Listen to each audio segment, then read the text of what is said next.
ভারতে লোকসভা নির্বাচনের ভোট গ্রহণ চলছে। স্থানীয় সময় শুক্রবার সকাল 7টায় শুরু হওয়া এ ভোট গ্রহণ চলবে সন্ধ্যা 6টা পর্যন্ত। নির্বাচন হচ্ছে 7 দফায়। প্রথম দফায় লোকসভার 543টি আসনের মধ্যে 102টি আসনে ভোট গ্রহণ চলছে। ভারতীয় গণমাধ্যমের তথ্য অনুযায়ী ভোট শুরু হয়েছে দেশের 28টি রাজ্য ও 8টি কেন্দ্রশাসিত অঞ্চলের মধ্যে 17টি রাজ্য ও 4টি কেন্দ্রশাসিত অঞ্চলে। এতে অরুণাচল প্রদেশ রাজ্য বিধানসভার 60টি ও সিকিমের 32টি বিধানসভা আসনেও নির্বাচন শুরু হয়েছে। এদিকে প্রথম পর্বের ভোটে নির্ধারিত হতে যাচ্ছে ভারতের 8 কেন্দ্রীয় মন্ত্রীর ভাগ্য।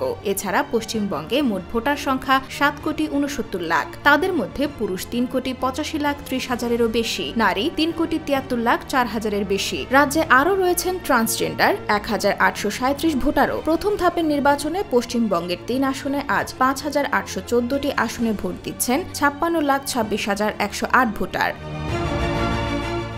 জানা গেছে, এবারের নির্বাচনকে অবাধ ও নিরপেক্ষ করতে কড়া নিরাপত্তার চাদরে ঢেকে ফেলা হয়েছে ভোট কেন্দ্রগুলোকে। প্রতিটি কেন্দ্রে নিয়োগ করা হয়েছে কেন্দ্রীয় বাহিনী নিরাপত্তা সদস্য। আরও থাকছে 12,310 রাজ্য পুলিশ সদস্য। এই ভোটের মাধ্যমে নির্ধারিত হতে যাচ্ছে পশ্চিমবঙ্গের কেন্দ্রীয় স্বরাষ্ট্র প্রতিমন্ত্রী ও কোচবিহারের সংসদ সদস্য নিশীথ প্রামাণিকের ভাগ্য। বিজেপির এই প্রার্থী কোচবিহারের আসন থেকে নির্বাচন করছেন। IBTV USA, new York.